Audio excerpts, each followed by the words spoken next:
খুশি এটা এমন একটা জিনিস যে প্রত্যেকটা মানুষ লাইফে খুশি হতে চায়, তবে খুশির ডেফিনেশন এটা এক একজনের কাছে এক এক রকম।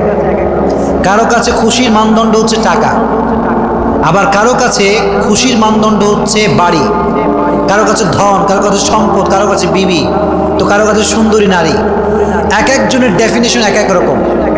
তো খুশির মাপকাঠি এক একজনের কাছে এক এক রকম। এজন্য কেউ মনে করে যে সুন্দরী নারীকে বিয়ে করতে পারলে আমি সুখী হয়ে যাব, আবার কেউ কেউ মনে করে যে টাকা পয়সা কামাই ফেললে আমি বড়লোক হয়ে যাব, আমি সুখী হয়ে যাব। সো এক একজনের কাছে খুশির ডেফিনেশনটা এক এক রকম, কিন্তু খুশির ডেফিনেশন বলবে একজন, তিনি কে?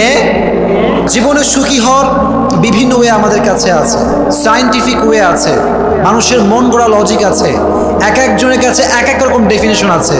কিন্তু প্রকৃতপক্ষে খুশি হওয়ার সাজেশন দিবে আমাদেরকে একজন, তিনি কে? আল্লাহ বললেন খুশি হওয়ার প্রথম কাজ হচ্ছে আলা বিযিকরিল্লাহি তাতমাইন্নুল কুলুব। টাকা দিয়ে খুশি হওয়া যাবে না, ধন সম্পত্তি দিয়ে খুশি হওয়া যাবে না, সুন্দরী নারী দিয়ে খুশি হওয়া যাবে না। আল্লাহ বললেন আলা বিযিকরিল্লাহি তাতমাইন্নুল কুলুব। তোমরা যদি অন্তরে খুশি পেতে চাও, জীবনে সুখী যদি হতে চাও, জিকির করতে হবে একজনের, তিনি কে? আলা বিযিকরিল্লাহি তাতমাইন্নুল কুলুব। প্রশান্তি এবং সুখ এটা একমাত্র আল্লাহর জিকিরে রয়েছে। কার জিকিরে রয়েছে? আল্লাহর জিকিরে রয়েছে। এজন্য যখনই আপনি হতাশ, যখনই আপনার জীবনে খুব দুঃখ কষ্ট, জিকির করতে হবে একজনের, তিনি কে? এজন্য আল্লাহ বললেন টাকা দিয়ে সুখ অর্জন করা যাবে না, সুন্দরী নারী দিয়ে সুখ অর্জন করা যাবে না, জিকির করতে হবে একজনের, তিনি কে?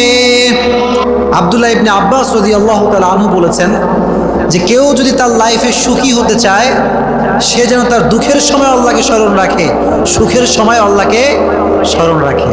কারণ সুখে দুঃখে আমাদেরকে সব সময় আমাদেরকে অবস্থায় নিপতিত করে একজন, তিনি কে? এজন্য সুখেও আমরা আল্লাহকে স্মরণ রাখবো, দুঃখেও আমরা আল্লাহকে স্মরণ রাখবো। আব্দুল্লাহ ইবনে আব্বাস রাদিয়াল্লাহু তাআলা আনহু বলেছেন যে যদি তুমি তোমার সচ্ছল অবস্থায় আল্লাহকে স্মরণ রাখতে পারো, তুমি যদি তোমার সুখের অবস্থায় আল্লাহকে স্মরণ রাখতে পারো, তো তোমার দুঃখের অবস্থায়, তোমার কষ্টের অবস্থায় তোমাকে স্মরণ রাখবে একজন, তিনি কে? আল্লাহ। এজন্য সুখে দুঃখে স্মরণ করতে হবে আল্লাহকে। আল্লাহ বললেন টাকা দিয়ে সুখ অর্জন করা যাবে না, পয়সা দিয়ে সুখ অর্জন করা যাবে না, আল্লাহ জিকিরে সুখ রেখে দিয়েছে একজন, তিনি কে? 2 নাম্বার, জীবনে যদি সুখী হতে চান, লোকের থেকে আশা করা ছেড়ে দেন। মানুষের থেকে কিছু আশা করা যাবে। অনেকে খালি লোকের কাছে আশা করে যে আমাকে অমুকে এটা দিবে, অমুকে সেটা দিবে, এত আশা মানুষের ভিতরে কাজ করে। কিন্তু যেই ব্যক্তি মানুষের থেকে কিছু আশা করে, সে জীবনে কখনো সুখী হতে পারে। কারণ পৃথিবীর কেউ কিছু দিতে পারে না, দিতে পারে একজন, তিনি কে? আল্লাহ। এজন্য সুখী যদি হতে চান লাইফের, এই যে মানুষের থেকে চাওয়ার যে মনোমানসিকতা, যে মানুষ দিবে, অমুকে দিবে, তমুকে দিবে, এই সমস্ত মনোমাইন্ড ভেতরে বিলং করা যাবে। এজন্য আজ থেকে মনে রাখবেন যে মানুষ আপনাকে কিচ্ছু দিবে না।